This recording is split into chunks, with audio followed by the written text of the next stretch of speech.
All right, so it is. Oops, that's in the way. It is currently 3:55 p.m. for me, like on my side of the world, Mountain Standard Time. For our guest here, Mr. David Simonich III. Sim. Simonich. Okay, so like Simonin. God damn Yeah, it. Simon. But Yeah. this is gonna be episode 6 of the Anatomy Podcast, Sean Cross's Anatomy Podcast. And what we do is we take about an hour of our time, in which I really appreciate you for stopping by and deciding to sit down and enjoy this with us, kind of dive into the formula, offer your perspective as a musician, all that fun stuff.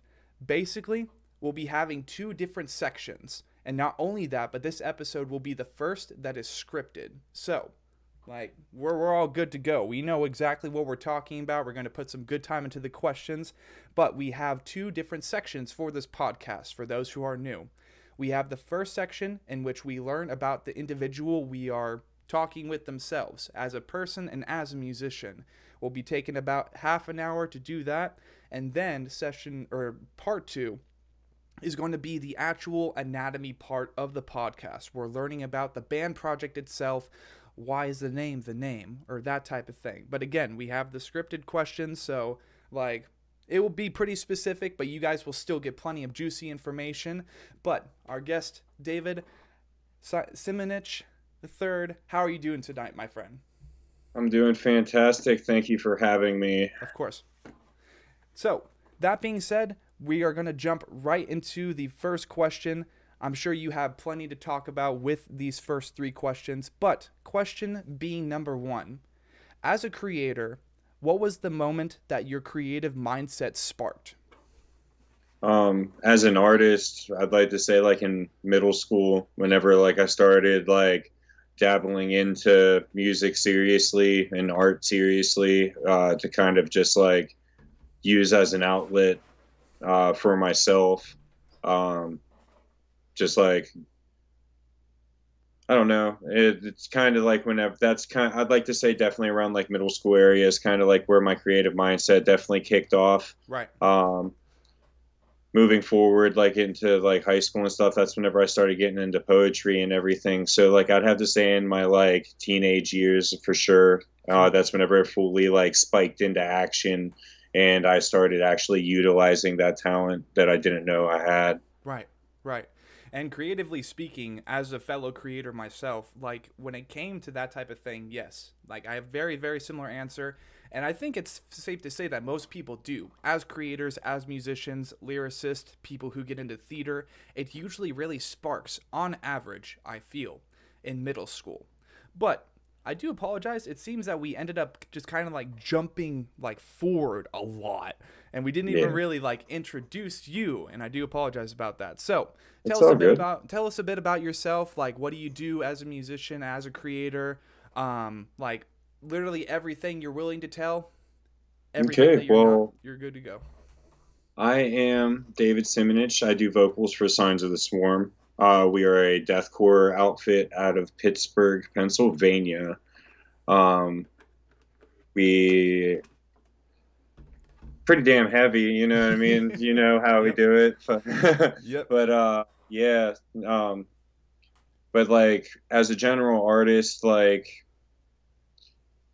me personally, like I kind of like dabble into lots of different things. Mm-hmm. I craft a lot and like hobby a lot, and I apply that kind of stuff to like our music videos and stuff actually. Um, but yeah, sorry, I'm trying to like No, you're think of fine. like some other cool stuff that I could talk about. You know what I mean? I usually suck at these things, man. I'm sorry. No pressure at all, buddy. No pressure at all. Take all the But time you need. yeah,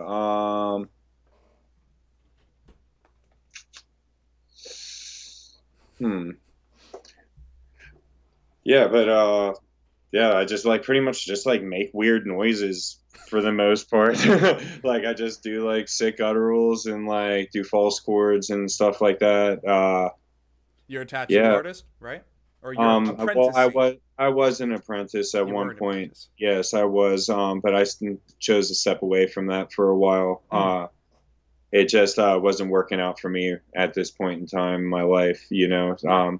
Like I said, like as an artist, I like to dabble around in many things. You know what I mean? Hmm. Digital art, just physical art. Yeah. Like I make props for our music videos, like I mentioned earlier. Yeah, for sure.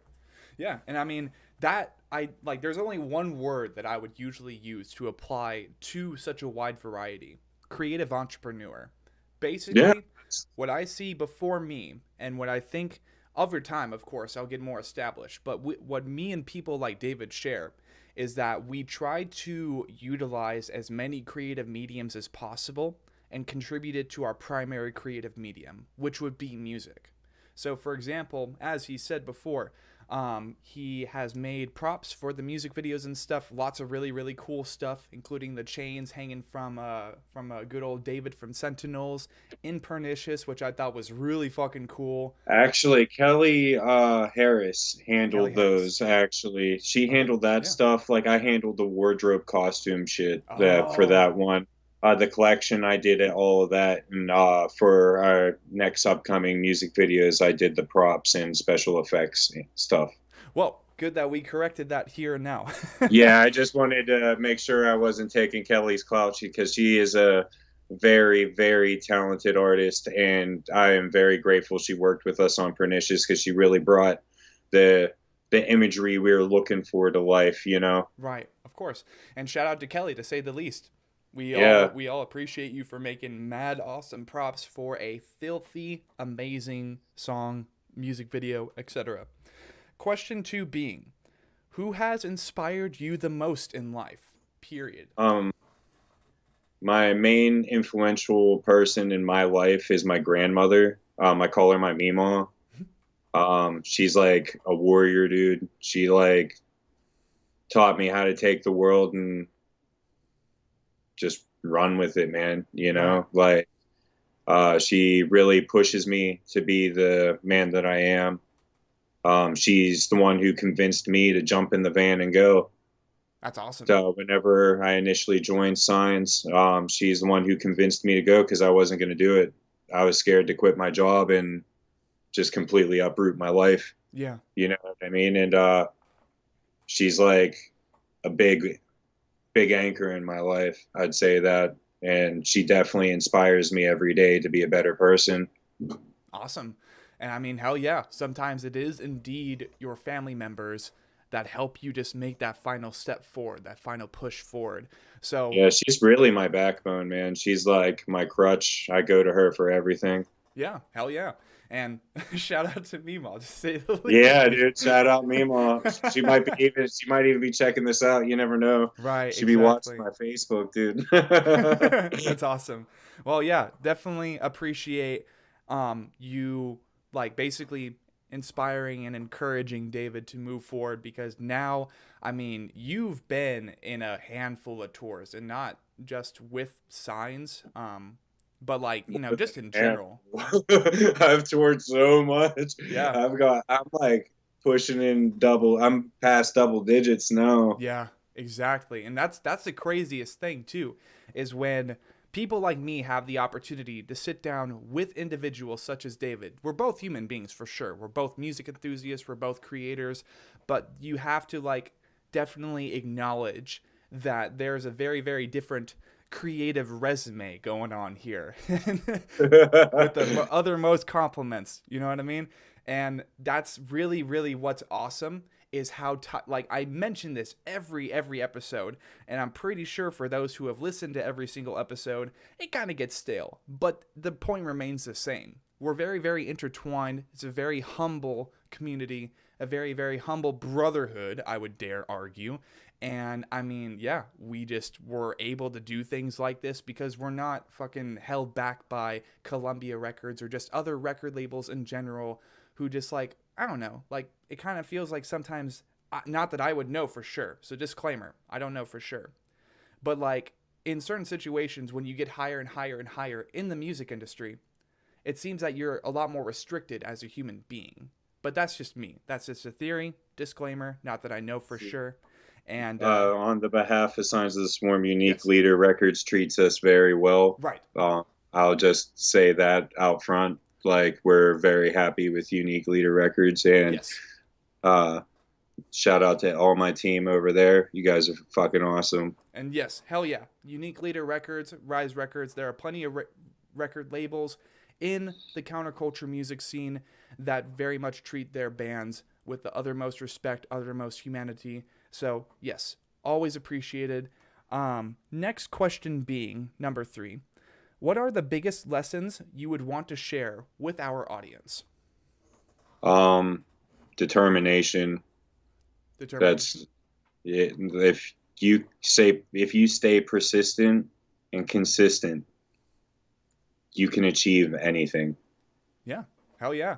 And I guess provide us some examples of how you would best. My perfect example is that like I contributed doing music like within Providence for a while, Mhm. and I'd say that like put in a lot of like effort with that, and like you know what I mean, and then opportunities purvey on themselves whenever they show that you're like putting your heart and soul into something, man. Mhm. You know what I mean? Like that's how I even got noticed. Yeah. You know, Yeah. uh, Exactly. you just have to be persistent and just keep doing what you love, and your dreams will become a reality. You know what I mean? Like Mhm. I 5 years ago, I would never say like, damn, I'm gonna tour fucking Japan and Asia and Yeah. Europe. I would have never fucking thought that, dude. And then literally a phone call changed everything. You Right. know, Yeah. Exactly. And opportunities like that definitely come with hard work. When it's that's what I'm saying. Like, and if yeah. you stay just dedicated and you just keep pushing through all the hard times, it will get better. It always does. You Oh have to yeah. get through hell. You know what I mean? Like, then if you want something, you got to put in the work. You know. Oh yeah. Definitely. And I mean, it has to be passion behind it. It just Yeah, can't. that's what I'm saying. Like, you can't just be just chasing something just because like you that's just something cool you think, you know what I mean? Like you gotta breathe that shit, man. You know? Like it's just like Mhm. you gotta be like solely dedicated. Yeah. And the moment that, like, basically, though, again, I have not plugged that much into, like, the business side of things or the more professional jump forward as a creator, as a musician, etc. One thing I can say is that if anybody out there, like, ever has doubts and just, like, doesn't really have the firepower mentally or spiritually and, like, doesn't really have a love for what they do, like simple as that, man. That just means it's a fork in the road and like there's a little bit of a curveball. Um, but that's about it. Like other than that, it's all about passion. It's all about dedication. All about willpower. And individuals like David, like Dane Evans, and the rest of the guys in To the Grave, or literally anybody else who has happened to be on this podcast so far, they are a demonstration of what willpower, determination, as David said, and just passion and love for the thing that they do, that's how that just really like it works. It just works. And the results are already showing it for this podcast, which is super cool. First time ever today. Yeah, today. I had a random freaking band email me. Really cool stuff. And it's because I have never stopped. So it works for everybody. The formula applies to everybody. Utilize it, people. Utilize it without a doubt. So basically, that will be probably what will conclude for the first half of this session as far as the questions and stuff. We've provided plenty of commentary for those questions and maybe a little bit too much on my end, so I do apologize. But migrating into the next part, the next half of the podcast will be the anatomy part itself. We're learning as much about signs of the swarm as we are allowed to at this moment. So, Mhm. first question being, what does signs of the swarm mean to you? It means family to me. Um I've grown so damn close to every member of this band. I see them as my brothers. Mm-hmm. I don't see them as like band members or like, you know what I mean? Like, I just see them as family. You know what I mean? They established a name before I joined, It kind of like it was like this like Annabelle's like sonnet or something like that, Oh shoot. and yeah, it was gonna be something like really like off the wall. It had a girl's name involved with it or something. Oh. Um, but then it kind of just like evolved into Signs of the Swarm, and it kind of just like that's it. You know what I mean? Like it just came down to it, like last minute, like this is it. Signs of the Swarm, it's it. Right. Yeah. And but to me personally, I'd say that it means family to me. Yeah. Just because like Bobby, he's like my brother. Corey, I've kissed him more times than I can even count. Jacob, like fucking me and him be snuggling in the van, like fucking Jeff, he's fucking a great guy. I've known he used to be in my old band in Yeah. Providence. Yeah. Him moving forward with us, like that's really cool. So like it's just like it's all family, dude, you know? Hell yeah.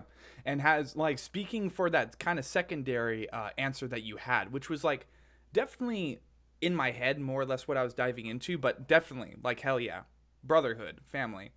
Has there been a meaning for the name, which kind of correlates with that question still? So I mean, all good to go. See, it's like that's more of like a Corey question because like Mm, he can dabble into like the he's like one of the people that created the name. right, right. Uh, but that's like more of like a Corey question. Yeah, Like I think like they kind of just were like tried to go for something that sounded cool, you yeah. know? I think that's like what it kind of came down to. Right, right.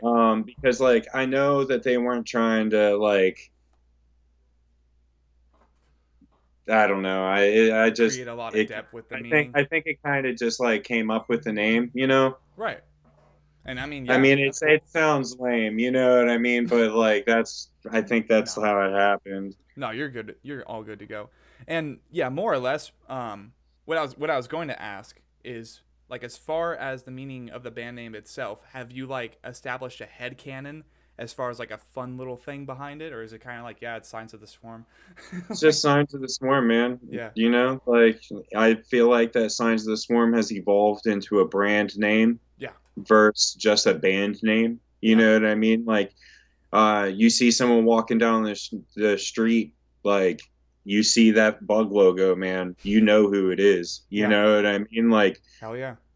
it's just like you. If you at least if you listen to the demographic of music, you know what I mean. Mm-hmm. Like you know what it is. It's a brand, and Right. at this point, but like it's Yeah. It's just yeah, it's Signs of the Swarm. yeah, you that's know, that's all like it needs to be. But hell yeah. So, and I do appreciate you providing the commentary that you did for that question. Question 2 being most important or vital, haha, part when writing a Signs of the Swarm song for you as of um recently or when you were writing Vital Deprivation per se. Not just diving into the lyrical components, but just like like yeah. moving I'd like to actually address like the difference from writing Vital Deprivation to writing our new album that I can't disclose the name yet. Right, that's fine. uh like it kind of it went from like just me writing everything like lyrically and kind of just like them giving me ideas of like where they wanted to go type realm, you know what I mean? Yeah. And like kind of it turned into more of like a group effort, like where we actually were like chiming in the entire time. It Right. wasn't just like, oh, here's a topic that I want to do. So like for our next record, like it's more of an actual unit writing That's cool. compared to just me. Yeah. And I really feel like that it shows because it really helped us all like stay on the same mental plane of like we want this to be the next movement Hell yeah. for us, you know? Like so just like it being a collaborative experience was a very vital fucking Yeah. experience for like plus like changing your method Hmm. to it like kind of try to get some evolution going, You Yeah. know what I mean? Hmm. I like to say like that's probably a very crucial part of me creating Signs of the Swarm, because like I always have that need where I want to up myself from the last song I did, or the Right. last album I did, or the last single, or like Hmm. what's the next thing that I can do that's like my own thing. You Yeah. know what I mean? Because like I don't want to be like one of those guys that are like copying everyone in the metal industry. You know what I mean? Like Yeah. that's bunk. Yeah. Hell yeah. Like so like I'd like to just say like I'd say that's probably the most important part, is just like the evolution of writing. Always trying to up it, always trying to Yeah, evolve and like like always. progress as it. Exact. Yeah, hell yeah, man. And yeah, I have like 60 plus songs stuffed away for the projects that I'm planning to do. I have them already for like album concepts, and then on top of that, I'm aiming to be an author. So I completely understand how important it is to like continue to evolve as a lyricist or as a musician in general. And then on top of that, you have the more the marketing standpoint, in which like just as that type of person, people like me are asking these questions like, huh, how is this song different from the last song? And you're like, well, I tried to make it better. I promise. Yeah, Like, see, like with a new record, like I've even brought back concepts from Vital Deprivation as continuances. that's cool. That's cool. Yeah, I that was something that I wanted to bring to the table, because a lot of people don't do that anymore. You know what I Yeah. mean? That was something that's like more on like concept type bands that they kind of do. You know what I mean? Yeah. But I felt like I could adapt that in with like my real life like spin on things, on how I write. Like I try to use like a real dark and ominous tone of writing my lyrics, and try to keep it in that whole spectrum, you know. Yeah. I like to try to seem like I'm writing like a horror film, but for music, you know? Yeah, exactly. And the funny thing is, like, I've people like Mark Garrett who have had the opportunity to like talk with Dickie Allen. Very, very much a tangent. Um, but basically, that's what Dickie said too. Is when it came to writing Infant Annihilator lyrics, he basically wanted to be a horror movie director or a voice actor. So he decided to implement both of those, and that's what half of Infant Annihilator songs are. It's basically just a horror movie. And people get offended, but he's like, dude, I'm writing horror metal, basically. Yeah, So like there you go. And that's the cool thing. It's nice and edgy. It has like a gritty, grimy tone to it. And obviously we love it because these guys have been absolutely amazing. They have had plenty of reception behind them, awesome record label that they're on, etc. Like they're doing good. These guys are doing good. That being said, most like recent songs, the last two installments of the story of Signs of the Swarm thus far being Pernicious and The Collection. We wanted to dive into those songs a little bit, kind of represent them on the podcast, prepare for what is next, what is to come. And I'm so excited. Not that I know anything about it, but either way, I'm really hyped because these guys were actually two of the first bands, period, that I listened to in the deathcore scene that I was like, oh, shit, okay, this is actually really cool. I used to think it was like not so great. Because of bands like Organectomy or Volvidonia that I first ran into, but now I love those bands as well. Go figure. So Organectomy, they're such great guys. yeah, I did a tour with them. yeah, the same Yeah. the same tour I met you at, the same tour that. Yeah, yeah, shit, fucking No, you're good. damn. I forgot that it was a Disatoom one, dude. So many tours, they So like many fucking tours. melt together, dude. Yeah, Sometimes, I man. swear. I swear that was such a legendary night. Like meeting Luca, realizing how fucking tall he was. Like Dude, whenever I seen how tall he was, I felt so short. I It's like did it's like I'm too. usually the Luca of the group. You know what I mean? Exactly. Like, Him and fucking and Tyler, man. Tyler Shelton, they are yeah, giants. I don't. Yeah, I Fucking don't understand, huge. but they be feeding him good down in Florida, dude. You know, Eating lots of shrimp, fucking lots of yeah, Cajun, just dude. spicy Fucking shit, bro. no, because like Alan's tall as fuck too. He is? But yeah, he's Oh, like what the as fuck? tall as I am, I think. Oh shit. Okay. Yeah, he's like same height as me. I'd like to say. Huh. Yeah, no, I guess I never realized that. Yeah. Last time I saw him, he had mutton chops and like short little My mohawk. guy. So to say the least, we're gonna dive a little bit into Pernicious and the Collection. Whatever song you want to start off with first, you go right ahead, and then we'll do the other I'll one just right start after off that. with I'll just start off with Pernicious. Hell yeah, man. Pernicious was like the first taste on what we wanted to tease the fans with what we're bringing to the table with a new album. Right, right. We wanted to demonstrate that we're bringing the main word we wanted to use for the describing our album is Mhm. just huge. Ooh, yeah, yeah, It's just like it's real like monstrous sounding, real atmospheric, like just real punchy at the mhm, same time, you yeah, know. So that was something that we wanted to kind of demonstrate with Pernicious. We wanted to show that we're going to more of a larger sound and that we were actually going to be bringing breakdowns back yeah, because a lot of people were disappointed that we didn't do a lot of breakdowns in Vital Deprivation. right. Um, but at the same time, like all of us wanted to kind of experiment musically with the metal, and that's how Yeah, Vital Deprivation came out, you know. And it's a very, very strong album. yeah, and hands down, Sorry, like, no, you're good. I've read. Oh, Fucking, I have Vital Deprivation hung on my wall now, signed by the man himself because of an auction that like I participated in. That was really cool. And now on top of everything, the mic, like from the like, not trying to go too on a tangent, but I'm just really proud that I have this dude's old mic from like old music videos and shit. Really, really cool stuff. But that's actually a microphone that I got given for my first endorsement offer that I've ever gotten. really, And that was a test run, and it just stopped working.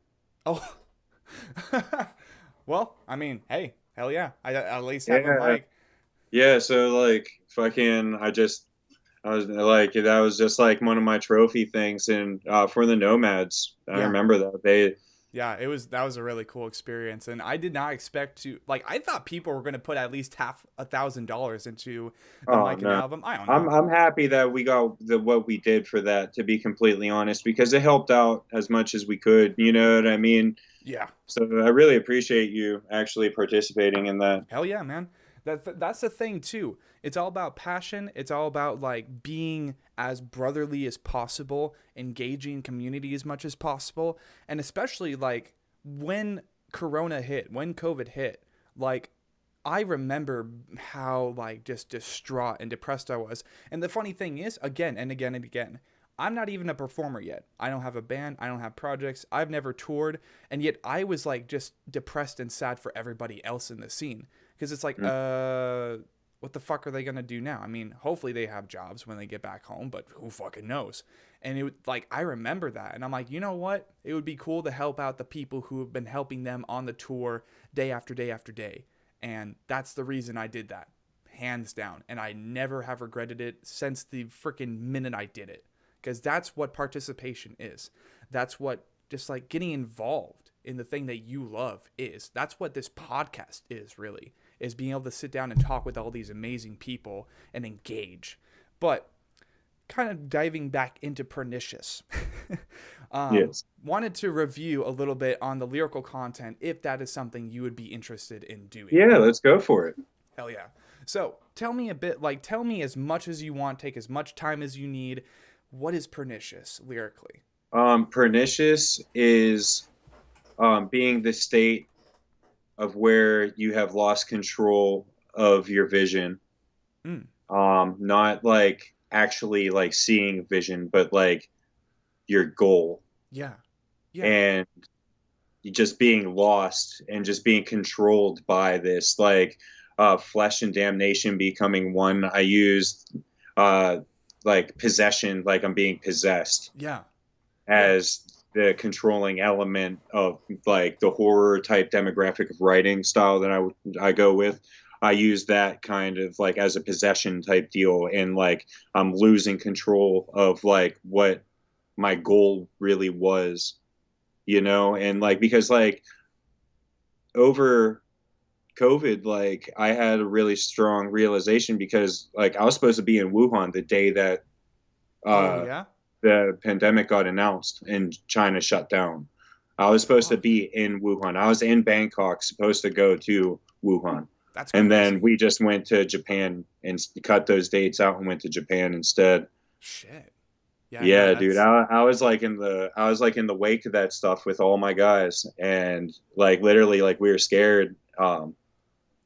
Fucking I was scared for all my friends that were out on the road at that time, yeah. and like just like that, like just the whole experience kind of like changed my mindset of like what I was really striving for, you know. Hmm. And I kind of like wanted to bring that in, and like I was like pitching this idea around to the guys, and like Bobby was like, I fucking love it. And then Corey, he was like, hell yeah, I'm all about it. And Yeah. fucking everybody else just like, they're just like, yeah, let's fucking do this. And um, not gonna lie, I was really stoned one night watching Freddy Krueger. And I was like, yo, I like, like, you know, like that whole like puppet scene where he's like controlling them from their veins and See, shit. unfortunately, disclaimer, I have not seen any of those legendary horror movies. Oh I need to boy, though. educate yourself. Oh, you're I'm missing out sorry. on some juice. Yeah. I Oh, mean, buddy. dude, I've gotten slapped in the face with A24. So like I'm kind of taking an indefinite break, but I love horror. I definitely love Yeah, horror. I love yeah. the classics, but after Hereditary, I'm not even kidding, I was traumatized. So I had to take a break from horror. But Oh shit, man. yeah, Yeah. it was rough. Like it Uh, was really home hitting for me because it's like talking about Hereditary. It's just like it's about a family, and like that shit does happen out in the world. We just don't really know about it, and hopefully it's not as gory or gruesome or graphic. But that shit does happen someplace in the world at some point in time, even if it's not in the last century. Like that shit happened, and like that's what really smacked me in the face. Is like, holy shit, this is really really realistic. But yeah, no. Plenty of horror movies that I have yet to see. Plenty of horror movies that like I really really want to see. And Freddy Krueger being one of them, undoubtedly.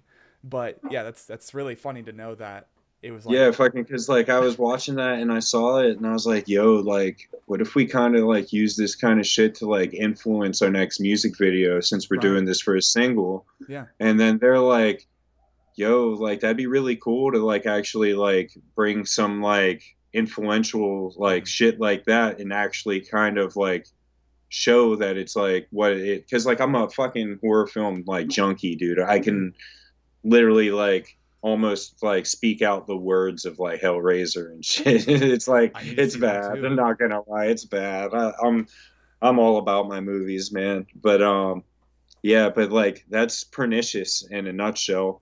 Nice. Um yeah, like it's funny because that was like the first song that we actually just wrote on Skype. That's actually really Yeah, cool. like yeah, like start to finish, we were just like, how are we gonna do this song? First time we ever like sat down and just recorded in a DAW and sent stuff back and forth.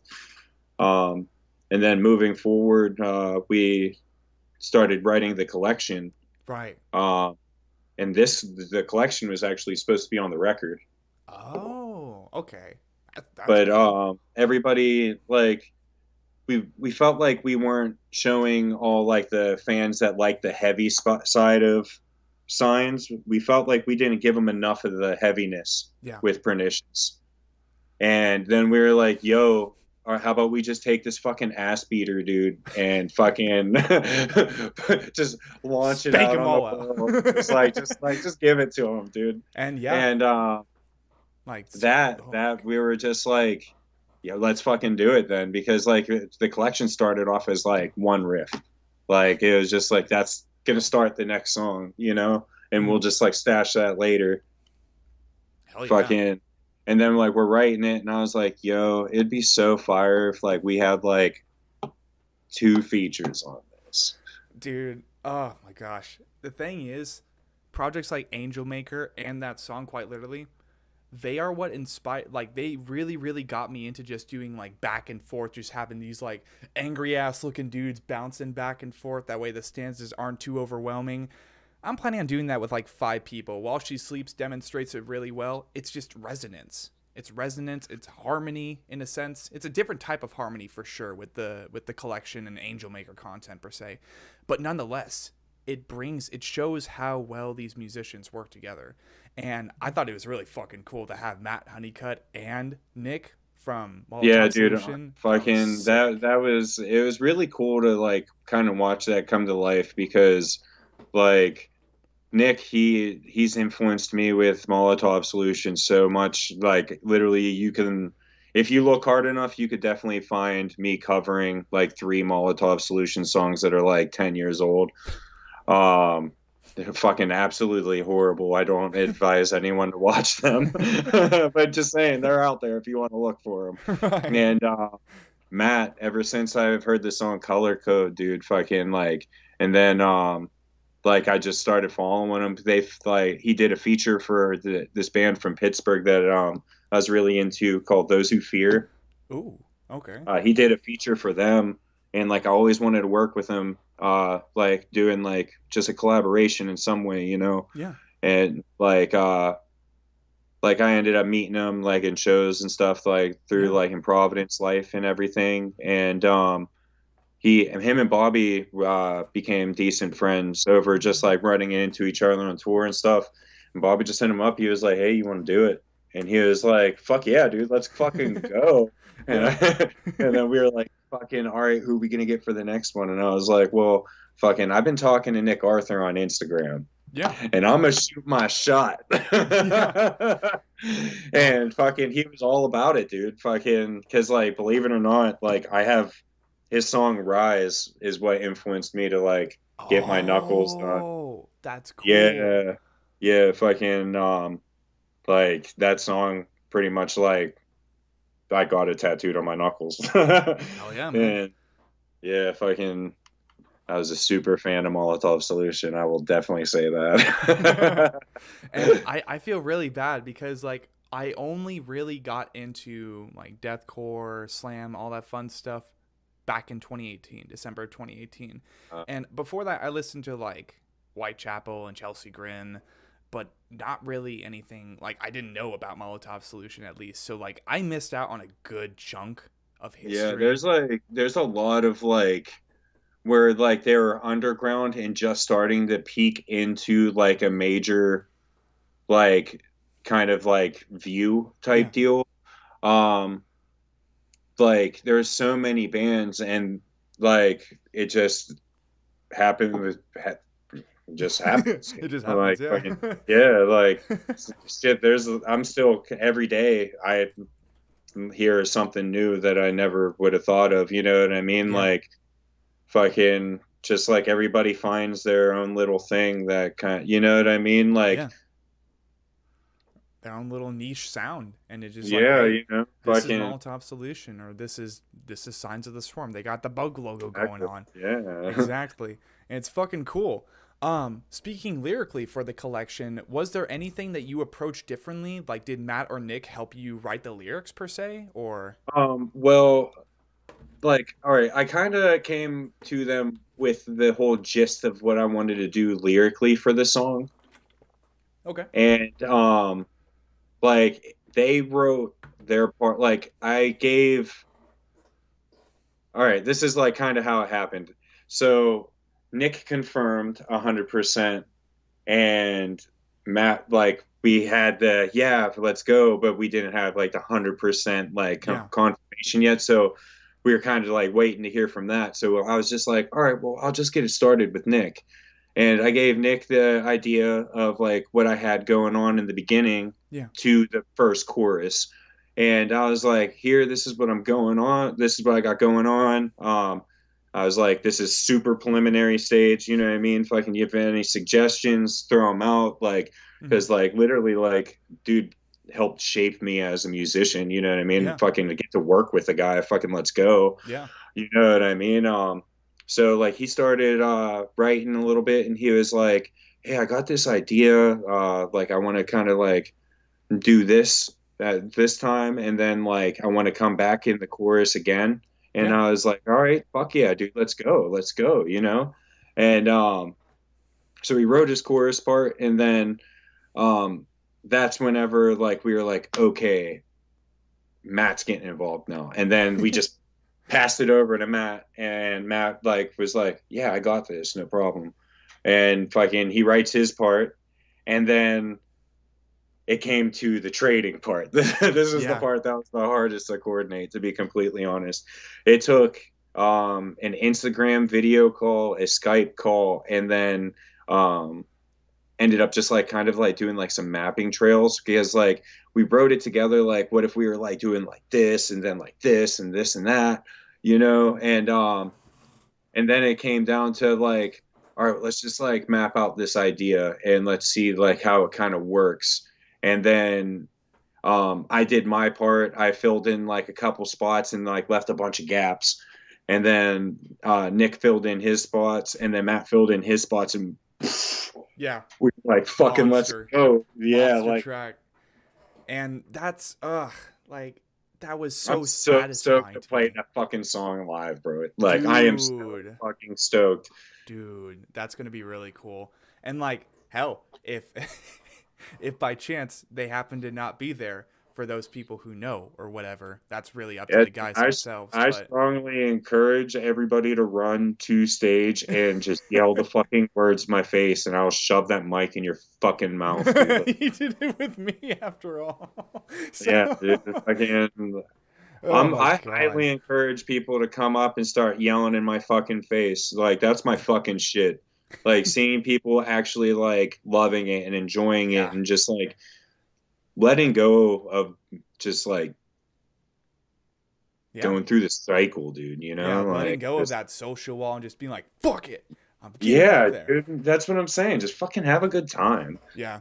And like, oh my god, I cannot describe how just like innovative, fun, chaotic, but in the most healthy way that experience was. I'm like, you have like I'm the mic in my itching to mouth play and shit, fucking shows, man. There's times where dude. like I'm just like fucking watching them just so I could get like the kind of like Mental feeling that I was environment, there, you know, yeah. like But dude, oh my god, I remember that. It was so funny. You had like the mic in my mouth. We were going back and forth, and next thing I know, I turn around and there's this guy in a wheelchair coming over, and then they just chunk, yeah, dude, chunk, fucking like chunk. that dude fucking crowd surfing was so fucking That sick. was great, man. That was so great. And that night ended up actually being a date. And it was with like a really, really cool person who's still a really good friend of mine. No names disclosed. But like that was iconic as fuck. Just actually being able to go to a concert for these like like type of bands and just she's like, yeah, hell yeah, I love this. I'm like, is she the one? Who knows? Like it was a night, man. But yeah, no, I appreciate you like kind of giving me that just like holy shit, I've actually done that now. And then I went to Body Snatcher 2 years later.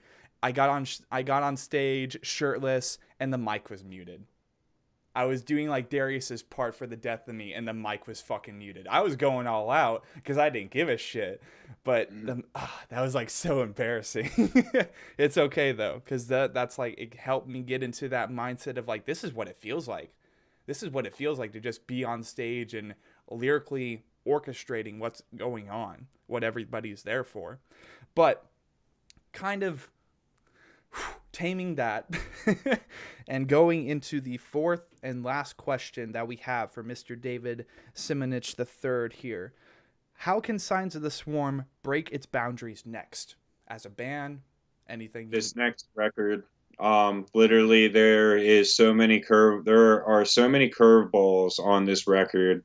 I can't really like disclose those, That's but completely fine. realistically, I know that this next record is going to take us to next new, like just newer heights. Yeah.